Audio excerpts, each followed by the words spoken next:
ලොබ්ස්ටර් එහෙම නැත්නම් පොකිරිස්සන් කියන්නේ අපි හැමෝම වගේ කන්න කැමති ඉතාමත් මිලෙන් අධික ආහාර වර්ගයක්. දැන් මම ඔයාලට කියන්න හදන්නේ පොකිරිස්සන් ඇල්ලීමේදී භාවිතා කරන විශේෂ උපක්‍රමයක් ගැන. ඇත්තටම මේ ක්‍රමය භාවිතා කරන්නේ ලංකාවේ දීවරයන් නම් නෙවෙයි. මේ ක්‍රමය භාවිතා කරන්නේ පිටරට දීවරයන්. දැන් ඔයාලට පේන අතේ තියෙන හූල වගේ දේ භාවිතා කරලා මෙයාලා බලනවා අල්ලගත්තු පොකිරිස්සන් නියමිත ප්‍රමාණයට වර්ධනය වෙලාද කියලා. අල්ලගත්තු පොකිරිස්සා නියමිත ප්‍රමාණයට වර්ධනය වෙලා නැත්නම් මේ පොකිරිස්සාව වෙළඳ පොළට අරගෙන යන්නේ නැහැ.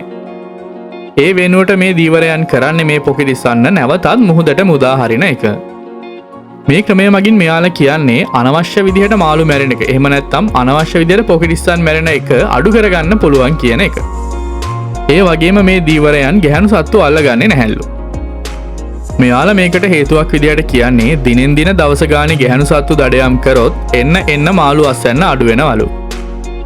ඒ හින්දා මෙයාලා කරන්නේ ගැහැණු සත්තු අල්ලගත්තොත් කලින් වගේම වෙළඳ පොළට අරන් යන්නේ නැතුව නැවතත් මුහුදට මුදා හරින එක.